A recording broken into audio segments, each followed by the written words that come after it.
माझी लढाई ती भाजपच्या विरोधात,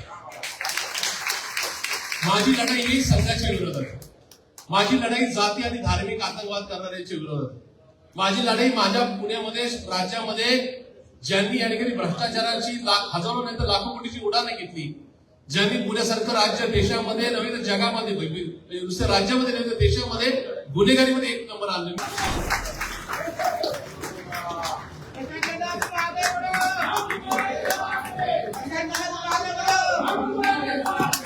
बाबा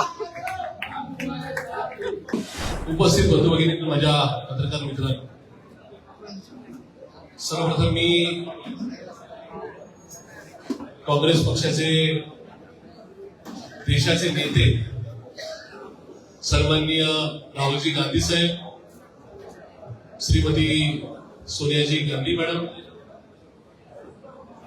खासदार आणि लोकप्रिय नेत्या सन्माननीय प्रियंकाजी गांधी मॅडम, काँग्रेसचे देशाचे प्रमुख आणि राष्ट्रीय अध्यक्ष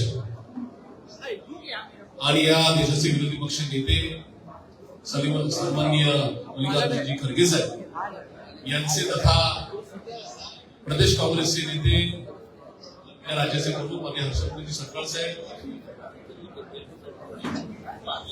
या एआयसीसीचे या राज्याचे निरीक्षक तथा जनरल सेक्रेटरी एम संदीप साहेब, शिंदे मंडळाचे नेते माननीय विजयजी वडेट्टीवार साहेब आणि पुणे जिल्ह्याचे संपूर्ण कार्यभार असणारे राज्याचे माजी मंत्री, काँग्रेस पक्षाचे नेते सन्माननीय सत्यजित बंटी पाटील साहेब यांचं मनापासून आभार मानतो की त्यांनी मला या आज खूप मोठ्या प्रमाणात या ठिकाणी पक्षामध्ये घेतलेलं आहे. शहर काँग्रेस जी कायम स्वातंत्र्यापासून मागच्या 10 वर्षापूर्वीपर्यंत या शहरामध्ये पुणे शहराच्या सगळ्या विकास कामांच्यासाठी त्यांना खरंच श्रेय दिलं पाहिजे. त्या शहर काँग्रेसचे नेते सन्माननीय अरविंदजी शिंदे साहेब, माननीय मोहनदादा जोशी, माननीय रमेशदादा बागवे, माननीय अभयजी छाजेड साहेब, माननीय दीप्तीताई चौधरी, माननीय संजयजी बालगोडे, खूप साऱ्या लोकांची नावं घेता येतील, माननीय उल्हासदादा पवार, त्या सगळ्या नेते मंडळींचं मी मनापासून आभार मानतो, कारण की त्यांनी सुद्धा कालच्या बैठकीमध्ये माझ्या आजच्या प्रवेशाला या ठिकाणी नकार दिला. त्या सर्व सन्मान्यांचे मनापासून आभार मानतो. काँग्रेस पक्ष एक अथांग सागर आहे, ज्या पक्षाला 135 वर्षाची विचारधारा आहे, 135 वर्षाचा प्रवास आहे. खूप वादळवारे आले, स्वातंत्र्याच्या पूर्वीचे, स्वातंत्र्याच्या नंतरचे, पण तरी सुद्धा हा पक्ष कधीही वादळवाऱ्यामध्ये भाव केला नाही. खंबीरपणे ताटपणे उभं राहिला, हिमालयासारखा, अगदी माउंट एव्हरेस्ट सारखा या ठिकाणी कायम जागेवर लेटर आहे. त्या पक्षाचे मनापासून आभार. आणि म्हणूनच या ठिकाणी मी आज या माझ्या पूर्वाश्रमीचा पक्ष सोडून काँग्रेस पक्षामध्ये सहभागी होतोय. हे होत असताना माझ्या पूर्वाश्रमीचा पक्ष, पक्षाचे नेते यांचे सुद्धा मनापासून आभार की त्यांनी मला वेळोवेळी संधी दिली. माझी या माध्यमाला सुद्धा विनंती आहे, माझा काँग्रेसचा प्रवेश हा शाहू फुले आंबेडकर विचारधारा आणि गांधी आणि नेहरू विचार पुढे नेण्याकरताचा हा प्रवेश आहे. याच्यामध्ये कुठेही माझे जुने पक्षप्रमुख यांच्यावर माझा कुठला वाद झालाय किंवा मी विरुद्ध पक्षप्रमुख, जुने पक्षप्रमुख अशा प्रकारचा वाद बिलकुल लागू नये.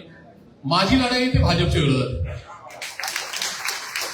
माझी लढाई ही संघाच्या विरोधात, माझी लढाई जाती आणि धार्मिक आतंकवाद करणाऱ्यांच्या विरोधात, माझी लढाई माझ्या पुण्यामध्ये राज्यामध्ये ज्यांनी या ठिकाणी भ्रष्टाचाराची हजारो नाही तर लाखो कोटीची उडाणं घेतली, ज्यांनी पुण्यासारखं राज्य देशामध्ये नव्हे तर जगामध्ये नुसत्या राज्यामध्ये नव्हे तर देशामध्ये गुन्हेगारीमध्ये एक नंबर आणलं. मी नाही सांगितलं.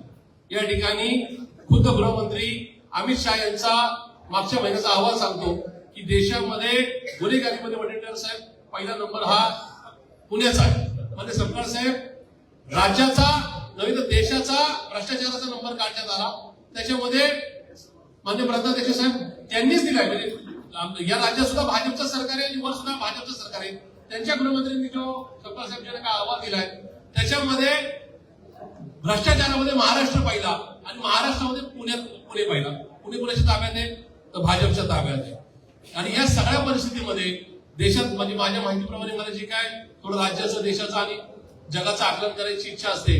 त्याच्यामध्ये साधारण 12,500 मोठी शहरं आहेत, छोटी मोठी, पुणे, सातारा, सांगली, कोल्हापूर, नागपूर, अमरावती, चंद्रपूर, त्याबरोबर दिल्ली, कलकत्ता वगैरे, तर न्यूयॉर्क किंवा बाकीची, ह्या 12,500 शहरांमध्ये पुण्याचा नंबर ट्रॅफिकच्या मध्ये 5वा लागलेला. त्याच्यामुळे ह्या सगळ्या गोष्टीला जबाबदार कोण आहे? तर भाजपा.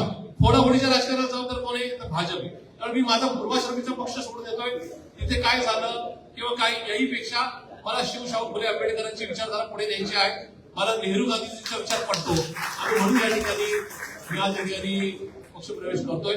मला खात्री आहे की मी ज्या पक्षात राहील त्या पक्षावरची इमानी निर्धारित कामकाज करेल. मला दाखलाच द्यायचा जर झाला तर माझं फेसबुक किंवा सोशल प्लॅटफॉर्मचे जे कनेक्ट आहेत त्याच्यामध्ये माझा पर्सनल, व्यावसायिक किंवा पर्सनल माझं जे काय मेल आयडी आहे तो प्रशांत जगताप पुणे ncp@gmail.com.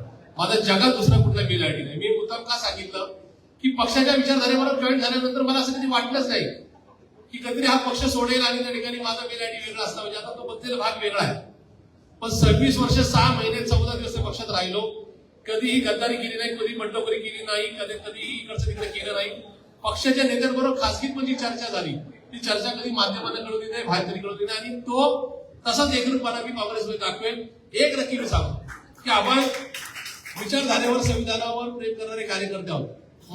मी आज काँग्रेस पक्षामध्ये येत असताना माझी स्पष्ट वाक्यता एकच आहे की या पक्षाच्या विचारधारेबरोबर एकरूप व्हायचं. जसं दुधात साखर टाकली जाते मोहनदादा, तसंच या ठिकाणी या पक्षाबरोबर एकरूप होत असताना कुठेही कधीही पक्षाची बेईमानी करायची नाही. पक्ष मला काय संधी देईल या पक्षाला कुठपर्यंत या ठिकाणी साथ द्यायची, हा माझा निर्णय नक्की राहील. पक्ष संधी देऊ ना देऊ मी पक्षाबरोबर कायम राहील. माझा एक विषय क्लिअर आहे, या देशामध्ये भाजपला जर कोणी टक्कर देऊ शकतो तर काँग्रेस पक्ष आहे. या राज्यात तीच परिस्थिती आहे. त्याच्यामुळे जसा वय वर्षी 21 वर्ष 1.5 महिना वय असताना राष्ट्रवादी काँग्रेस पार्टीची निर्मिती झाली, मी तिथं आदरणीय पवारसाहेबांवर श्रद्धा ठेवून पक्षात दाखल झालो आणि तब्बल 26 वर्ष 6 महिने 14 दिवस राहिलो. तसं माझं समस्त काँग्रेस जनांना, या राज्यातल्या, या देशातल्या पुरोगामी चळवळीत काम करणाऱ्या सगळ्या ज्येष्ठांना, तरुणांना माझा एक शब्द राहील की प्रशांत जगताप आज काँग्रेसमध्ये दाखल होतोय. मागचा 26.5 वर्षाचा अनुभव मी सांगितलं. माझं वय आज 47 आहे. इथून पुढे काँग्रेस पक्षाने मला कुठल्याही स्तरावर संधी देऊ किंवा नको देऊ, प्रशांत जगताप हा काँग्रेस पक्ष सोडणार नाही. एक वेळेस राजकारण बंद करेल पण काँग्रेसमध्ये विरोध झाला. कुठेही या ठिकाणी काहीतरी लालसा ठेवून आलोय, कुणातरी राग ठेवून आलोय असा त्याचा अर्थ काढू नये. जसं आपल्याला असं वाटतं की या ठिकाणी आपला राजकीय प्रवास हा आणखी पुढे नेण्याकरता, व्यापक आणखी करण्याकरता हा विचार घेतला पाहिजे. तो विचार, मनात शुद्ध विचार ठेवून मी या ठिकाणी आलेलो आहे. त्याच्यामध्ये कुणाबद्दल दुजाभाव नाही, कुणाबद्दल वैरत्व नव्हतं नाही आणि उद्या सुद्धा नसेल. एक मात्र नक्की, आज काँग्रेस पक्षामध्ये आलोय गांधीजींची, नेहरूजींची विचारधारा पुढे नेण्याकरता, आणि जो आमचा अंतर्मनाने कायम जे स्वीकारले की शिवशाहू फुले आंबेडकरांच्या संदर्भामध्ये कुठली तडजोड नाही, त्या विचारधारेवर कुठेही तडजोड नाही, तो विचार जपण्याकरता रस्त्यावरच्या किती जरी लढाई आल्या, म्हणजे मी माझ्या पूर्वाश्रमीच्या पक्षामध्ये राज्यामध्ये सर्वाधिक आंदोलन घेणारा शहराध्यक्ष होतो. 237 आंदोलन घेतली, 16 गुन्हे दाखल झाले. त्या गुन्ह्यामध्ये पक्षाकडे मी कधी सांगितलं नाही की मला त्या गुन्ह्यामध्ये कधी मदत करा. ठीक आहे, क्या होगा, 2 दिन की जेल होगी, उससे ज्यादा कुछ होगा नाही. त्याच्यामुळे आज पक्षामध्ये असताना कुठल्या प्रकारची अट नाही. मी हेही सांगतो की पक्षाने उद्या महाविकास आघाडी म्हणून पुढे जावं. पक्ष जी भूमिका घेईल मग ती या ठिकाणी निवडणुका, या महानगरपालिकेच्या निवडणुका, जिल्हा परिषद, पंचायत समिती, लोकसभा, विधानसभा निवडणुकीच्या संदर्भामध्ये आघाडीच्या संदर्भात पक्ष जी भूमिका घेईल त्या भूमिकेच्या बरोबर मी राहील. या संदर्भात माझी कुठल्याही प्रकारची चुकीची त्या वाच्यता राहणार नाही. मागच्या पक्षात 26 वर्ष 6 महिने मी होतो, माजी महापौर किंवा शहराचा अध्यक्ष होतो, म्हणून मी माझं मत व्यक्त केलं. त्याच्यामुळं आता इथं काँग्रेस पक्षाने अमुक विचार घेतला तर प्रशांत जगताप अशी भूमिका घेणार का, असं माध्यमांनी पण सुद्धा प्रश्न विचारू नये. माझ्या सुद्धा या ठिकाणी सहकार्यांनी, म्हणजे आता नवीन पक्षात दाखल झालं, जुन्या पक्षातल्या सहकार्यांनी सुद्धा अशा प्रकारे नका या ठिकाणी कुठल्या प्रकारचा क्विज निर्माण करण्याचा प्रयत्न करू नये. प्रशांत जगताप आता काँग्रेस पक्ष अशा प्रकारची भूमिका घेतली. मी क्लिअर आहे की या ठिकाणी मी गांधीजींच्या, नेहरूजींच्या पक्षामध्ये आलेलो आहे. मी या ठिकाणी शिवशाहू फुले आंबेडकरांच्या विचारधारेबरोबर आले. काँग्रेस त्या कुठलाही निर्णय घेईल त्या निर्णयाबरोबर मी राहील, हा शब्द मी या ठिकाणी थांबतो. धन्यवाद. जय हिंद, जय महाराष्ट्र, जय काँग्रेस.